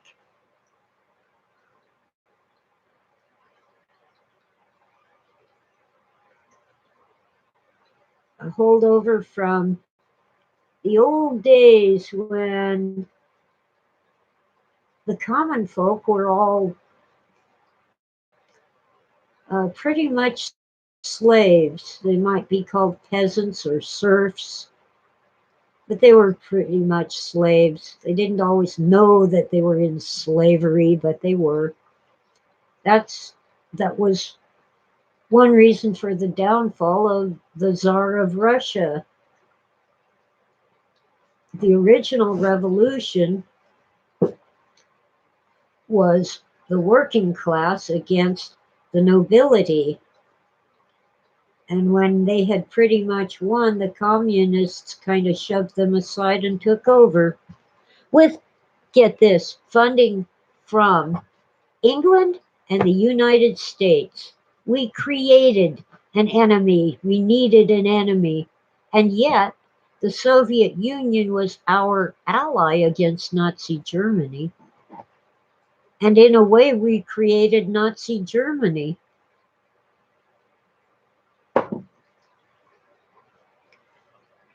With our crazy policies after World War I.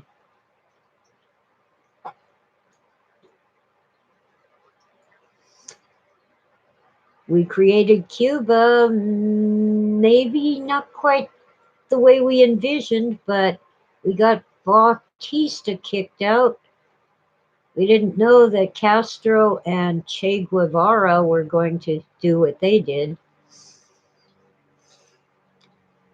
Che Guevara, the treasurer for Fidel Castro's Cuba, took off to South America to commit all kinds of heinous crimes having to do with torture and murder down there. And he finally got killed for his trouble.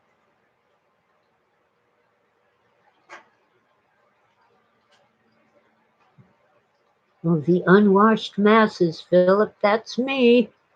I ain't taking a bath until I'm sure the power will stay on so I can dry my hair afterward.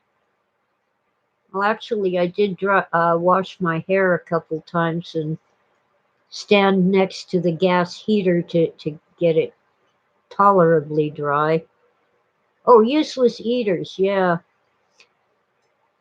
These entitled people, even those who don't have titles of nobility, but lord it over us here in the colonies across the pond. Don't fool yourself, they're all related one way or another to Queen Victoria of England. Um, anyway, they want to have just enough population to work for them without being enough people to rebel against slavery. And don't for one minute think you are not slaves just because you get to vote on which entitled jerk is going to rule over you. The president doesn't have much power. The power lies with Monsanto and, which is now a subsidiary of Bayer. You know, Bayer aspirin? Bayer was one of the largest pieces of IG Farben, who made the gas for the gas chambers in Nazi Germany. We're beholden to the pharmaceutical giants and the corporate farms that just love to drive out small farmers and ranchers who actually care about the plants and animals and try to do things right.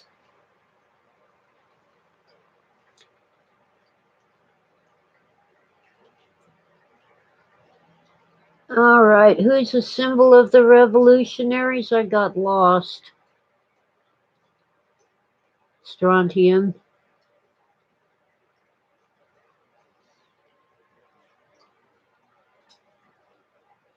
Oh, Che. Yeah, even Philip K. Dick, thought Che Guevara was a revolutionary hero. He was nothing of the sort. Now, Simon Bolivar, back way before all this, way before, Bolivar really did liberate Bolivia, which is named after him, and a couple other parts of South America. Yeah, well, Che Guevara the myth is not Che Guevara the man, sad to say. Oh, and George Washington didn't cut down a cherry tree, let alone admit to doing it.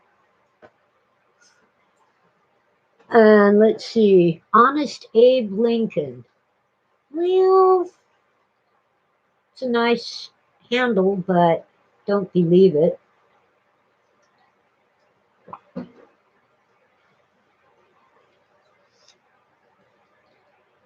Yeah, well, yeah, it kind of is, Tim, the United States of Germany. The Nazis didn't lose the war, Germany lost. So they came over here. More resources, more human resources, that is, workers, more money, and a stronger military. By the end of World War II, our pitiful Navy was suddenly the strongest in the world. Our Marines, our Air Force, our Army all had expanded in terms of not only manpower but also equipment. There were new advances in technology and just plain more ships built, more jets and airplanes built, and so forth. Bigger and better weapons, and of course the atomic bombs. And you know what's really ironic? The Rosenbergs, a husband and wife who had two small children, Julius and Ethel Rosenberg, were executed for giving secrets of the atomic bomb to the Soviets. And they probably did, but the evidence against them would not have convinced me to convict them. It's just like with OJ. I know he did it, but the prosecution failed to prove it. They were executed when it turns out that we were deliberately already giving the Soviets help with their atomic bomb project,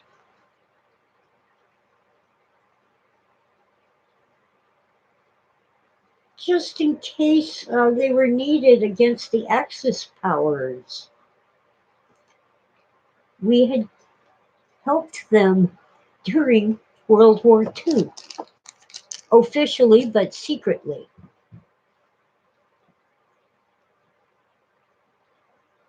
And according to Dr. Joseph P. Farrell, the Nazis helped us with our atomic bomb project. They provided fuses, they provided uranium, and God knows what else. And I've seen that, the facts about that submarine full of uranium and stuff in other sources. I can't remember what they were right now, but they were quite legitimate historians. Oh, I'm getting thumbs upses. And I've been on for almost 2 hours, and if I pop this mint into my mouth, I won't be able to speak properly. Anyway, there's a preview edition of the X in Exegesis on Amazon Kindle. I think it might be like 15 pages, but it's only 99 cents. And if you have Amazon Prime, it's free. Um, I'm hoping to get the full book completed before Easter. Hope, hope. It's really more academic than things I've done in the past. And as a result, it requires reading, research, references, little footnotes. Well, I'm putting the notes in the text rather than pray for the footnotes to come out right when the book is printed. You never know what's going to happen there. Well, at Strontium, at the end of the war, now the one story is we captured a German submarine that was headed to Argentina. Another story is that the Germans deliberately surrendered to the United States. In either case, the submarine had refined uranium and triggers that were needed for a plutonium bomb to work. Triggers that we hadn't managed to produce ourselves. In any case, the submarine did end up surrendering off our east coast to the United States. Two Japanese scientists who were on the submarine killed themselves rather than surrender. But there were these German researchers on board. They didn't kill themselves. They ended up helping us. So whether they chose to do so or it was just an accident that they got caught, they did help us. I tend to think they did help us. Hitler wanted uh, the German people to fight on, either fight or die, or fight and die. He said they didn't deserve to live because they were losing the war. Um, Whatever, we got help from Germany, whether they intended to help us or not. Well, I gotta go with what I have on hand, Philip. It's a great big mint. What I need are junior mints, but I've eaten them all. Oh, hi, Bradley. Thank you. The USA and Germany have always shared many corporate connections, yeah. Well, you see, the Queen of England is really German. They've been German since, way back. I forget exactly. George the First, maybe even before him. George the First of England, grandfather of George the Third of the Revolutionary War. Well, George the First couldn't even speak English. He spoke only German. And his grandson, George the Third, ended up insane and dead too, but first insane. There are many speculations, but it's quite likely that George the Third had syphilis, and that's why he went insane. Oh, I think, Philip, rather than a smaller mint, I need the Denver mint. I'm broke. That's a joke.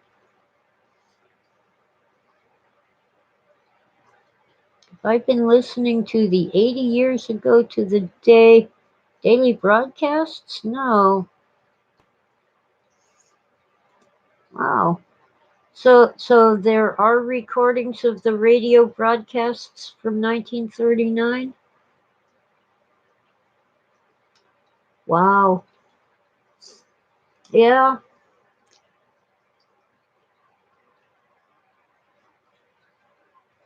Oh, amazing. Truly amazing.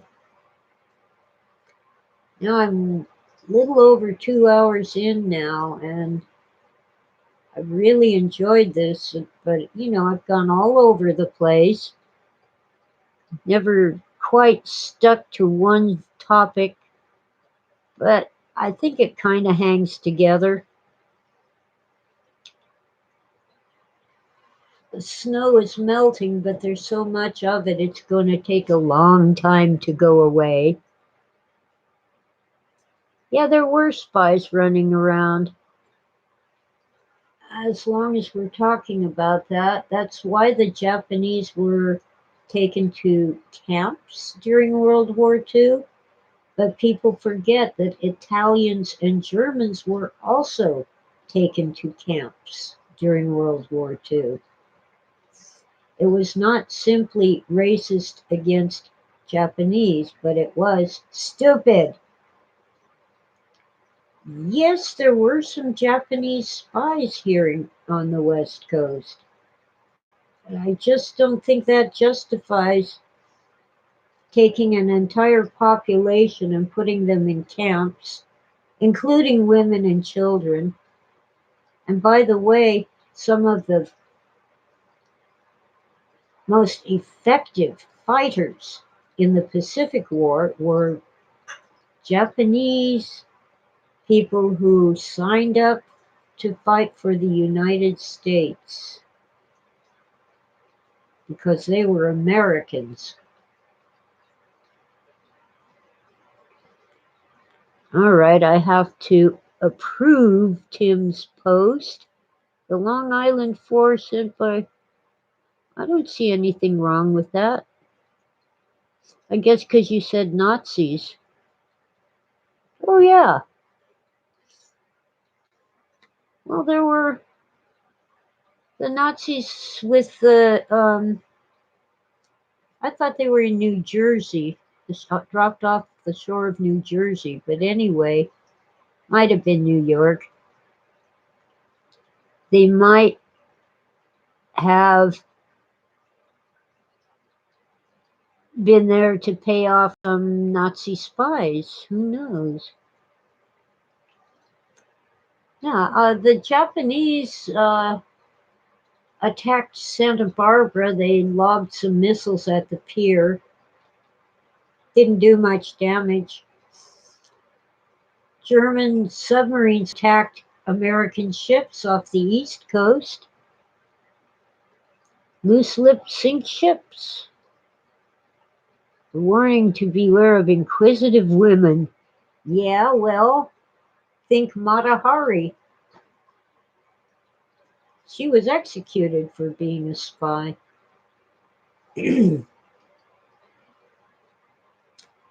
Anyway, I know you think you'll shut up and listen, but I'm almost ready to sign off and get back to my work on the X in exegesis.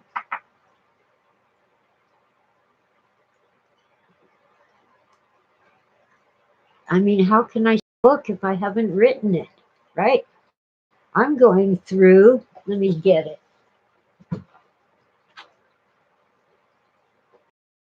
Youngest book. It's heavy. Took off the dust jacket so I wouldn't totally destroy it. It arrived with this cornered band, and since it was a gift from a friend, I didn't presume to return it. But it was, sent from the publisher to me, not from the friend. But, there's also all this handwritten stuff in the exegesis. Phil's handwriting is terribly difficult to read. And this is some of the most clear writing he did. You won't find much of it in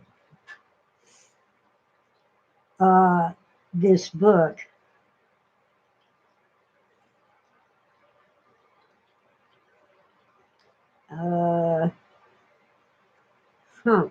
Joint.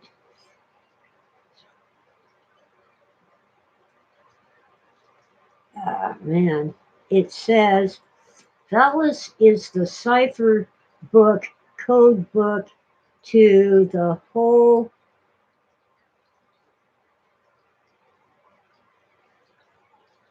something volume meta-novel. I don't know what LU or IU could be. And will someday be read as such. And Valis is Gnostic, Mani, M-A-N-I, Manichaean. And he has some of his book titles and story titles all kind of connected with circles and lines. Let's see, Ube is logos. That's cut off too badly. Likewise, Valis is, Valis, Valis. Valis or Valis. Oh, Valis 1 or Valis, yeah. You see, his first book, titled Valis, is what we know as Radio Free Albemuth. And it's the most cogent and coherent of his Valis books, and those who were in charge didn't know it existed, so it isn't in the so-called Valis trilogy. Instead, there's the transmigration of Timothy Archer. Now let's see, more of what Phil wrote by hand. But secretly, Holy Mother Church, which explains tears, that'd be flow my tears, the policeman said, that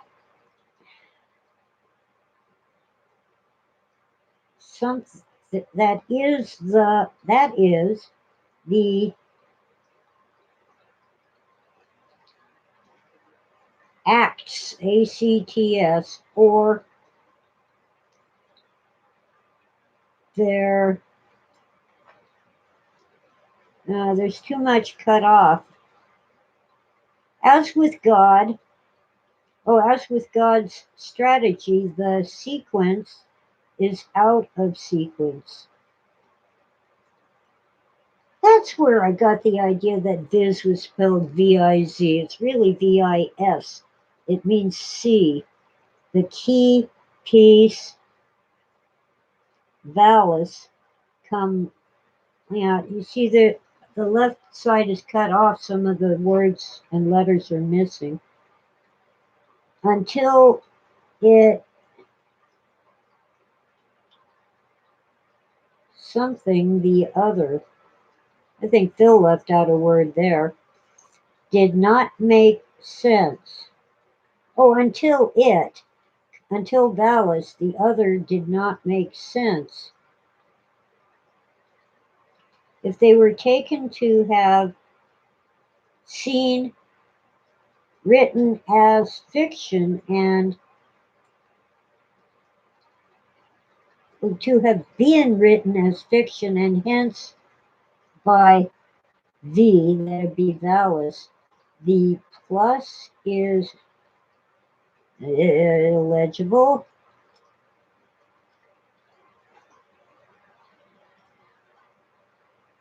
Valis retroactively reinterprets them. Shaw's Valis? Oh, okay, that isn't what that says. Shows Valis, shows them in a light that could not be anticipated,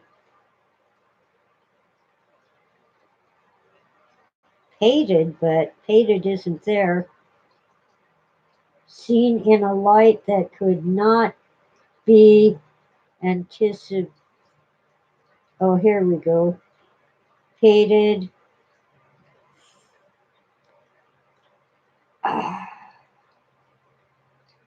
Something by an analysis of them until Valis. And guy, it jumps around anyway, typical of the pattern strategy, and it's too many words are cut off. And then on the back is more of it. What Phil was trying to say is that his early novels, like Time Out of Joint, like Ubik, like A Maze of Death, and so forth, and some of his later works actually anticipated Valis and contained some of the enlightening messages that he received in 74 and 75. And I'm seeing that more and more. Phil's handwriting is bad enough, but the margins on the left and right are cut off, and the margin on the bottom and the margin on the top are also cut off. It's as if the publishers did not want us to read it. Let's see. Something about Deus Irae.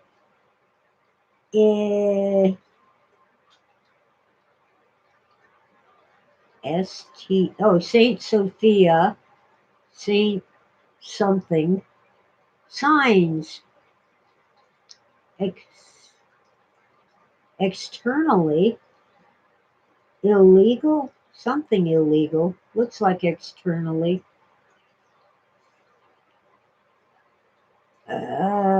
This makes no sense because it's all out of context. There's too much cut off. These are relationships. Oh, I could kill him. Relationships, something.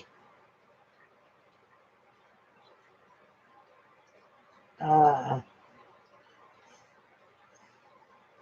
Necessity, not contingency in space and time, but it by meaning, which is, here we go with Erasmus, Simon Magus,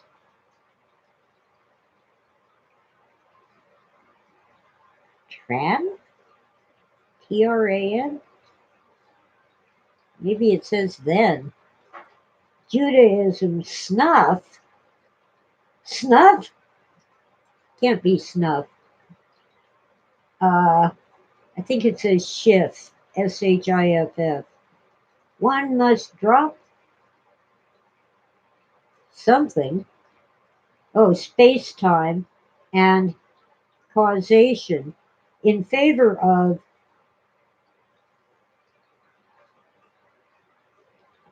looks like density and intensity of meaning. For me, the key is a symphony by Mahler, I believe.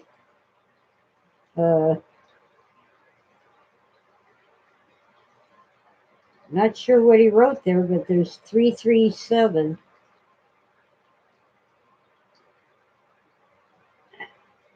And Holy Week. Oh, I see. Is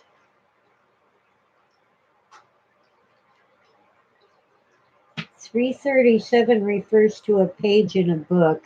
I'm not sure what book. And Holy Week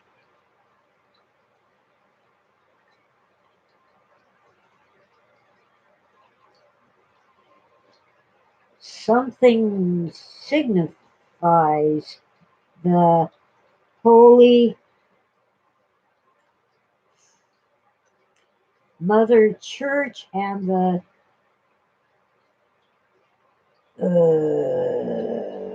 Perusia. God, his handwriting sucks. Everything else is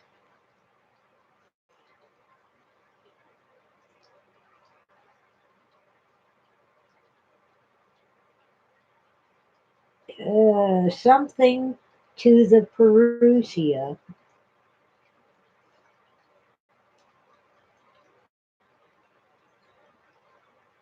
I'm not sure what that word is. That would take quite some time for me to figure out.